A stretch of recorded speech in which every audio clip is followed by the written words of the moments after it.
বিশ্ব যোগ দিবস 21শে জুন এবছর বিশেষ সমারোহের সঙ্গে কলকাতায় অনুষ্ঠিত হতে চলেছে।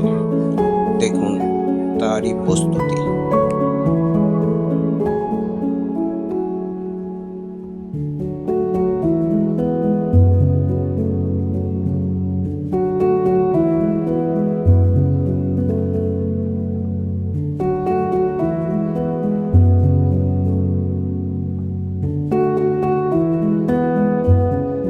कार्यक्रम विशेष महत्व रखता है क्योंकि इसे 12वें अंतर्राष्ट्रीय योग दिवस IDY 2024 के समारोह के तहत महत्वपूर्ण पहलों में से एक के रूप में आयोजित किया जा रहा है। इस वर्ष के अंतर्राष्ट्रीय योग दिवस की थीम स्वस्थ आयु के लिए योग, योग फॉर हेल्थी एजिंग। इसके तहत हम सब पूरे देश में, पूरे विश्व में योग दिवस के कार्यक्रम के आयोजन कर रहे हैं। माननीय मंत्री श्री प्रताप राव जाधव जी के मार्गदर्शन में एक दिशा में अनेक पहल की गई है, जिनमें से एक योग 365 है।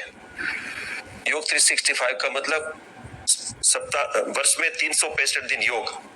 इसके अंतर्गत ये प्रयत्न गिनीज वर्ल्ड रिकॉर्ड का है। आयुष मंत्रालय के मोरारजी देसाई राष्ट्रीय योग संस्थान और हाबिल इनके द्वारा एक MOU पर हस्ताक्षर किया गया था और हाबिल के द्वारा 100 दिन के लिए YouTube पर, आयुष मंत्रालय के YouTube चैनल पर एक मुफ्त योग प्रशिक्षण का आयोजन किया गया। उसमें लाखों लोग इस कार्यक्रम में जुड़े और आज हम ये सब जो इतने दिनों में जितने लोग जुड़े उसके साथ साथ एक बहुत प्रयास कर रहे हैं। ये सिर्फ गिनीज वर्ल्ड रिकॉर्ड बनाने का प्रयत्न नहीं है, लेकिन ये हम सबका, यहाँ जुड़े सभी लोगों का एक कमिटमेंट है।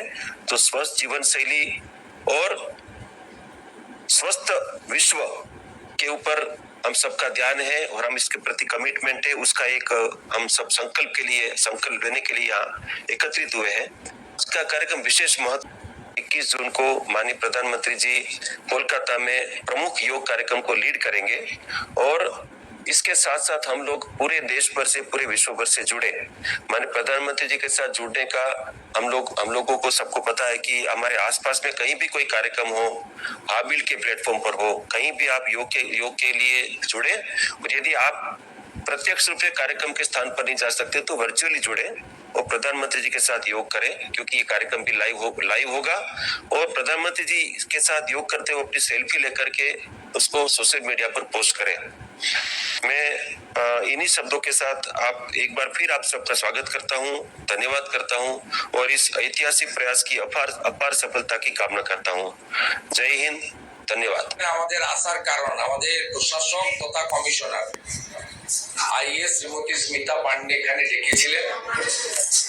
মাননীয় প্রধানমন্ত্রীকে কলকাতা স্বাগত জানাবে স্বচ্ছতা সে সাগর, সেই ইভেন্ট যেটা শুরু হচ্ছে, আজ থেকে শুরু হয়েছে, সেটাকে সামনে রেখেই আমাদের এখানে আসা এবং কর্পোরেশন যেহেতু প্রশাসকের মাধ্যমে রাজ্য সরকার নিয়ন্ত্রণ করছে,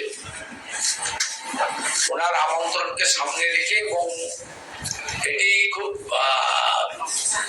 গুরুত্বপূর্ণ এখন সমাজ জীবনে।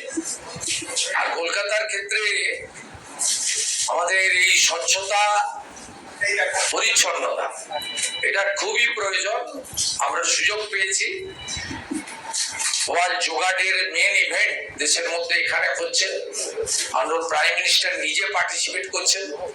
তাকে সামনে রেখে আমরা কলকাতাতে এই কম সময়ের মধ্যে স্বচ্ছতা সহ জাগরণ, জনগণকে সচেতন করা, এই কাজগুলো করার জন্য এখানে আসা এবং মাননীয় অগ্নিমিত্রা পাল মহোদয়া, মাননীয় কমিশনার এবং আমি আমাদের বক্তব্যে কলকাতার গুরুত্ব, কলকাতাকে কেন আরো ডেভেলপমেন্ট করতে হবে সেটা বলেছি। এখানে 14 জন মতো MLA আছেন, মানে আমাদের যাদবপুর, টালিগঞ্জ এগুলো নিয়ে কসবা, বেহালার পাচ্ছি। তা আমাদের এখানে প্রায় সব কাউন্সিল MLA রা এসেছিলেন, মাননীয় মন্ত্রী যারা কলকাতা থেকে রিপ্রেজেন্ট করছেন তারা সকলেই ছিলেন এবং বিদায়ী বোর্ডের কাউন্সিলর, যেহেতু কর্পোরেশনের হোয়াটসঅ্যাপ গ্রুপে মাননীয় কমিশনার আহ্বান করেছিলেন, তো তারাও অনেককে দেখেছি আমরা এসেছেন, এবং মিনাদিও ছিলেন, মিনা দেবী পুরোহিত, সবারের কাউন্সিলর। তা সব মিলিয়ে আমরা একটা ভালো সূর্য নমস্কার।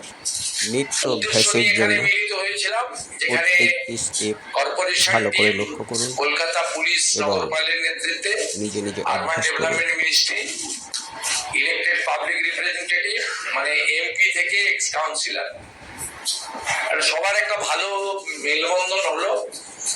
মাননীয় প্রধানমন্ত্রীকে তার আগমনকে আমরা সামনে রেখে এই কর্মসূচিও সফল করব, এবং ভিডিওটি 21 লাইক তারিখ করুন, এটা মেগা শেয়ার সব করুন। আগের সব রেকর্ড ভেঙে যাবে আপনি আমার বিশ্বাস। চ্যানেলটিতে নতুন হয়ে থাকলে আমাদের আরও গুরুত্বপূর্ণ ভিডিও পেতে চ্যানেলটি সাবস্ক্রাইব করুন। ধন্যবাদ। সকলে ভালো থাকবেন, সুস্থ থাকবেন।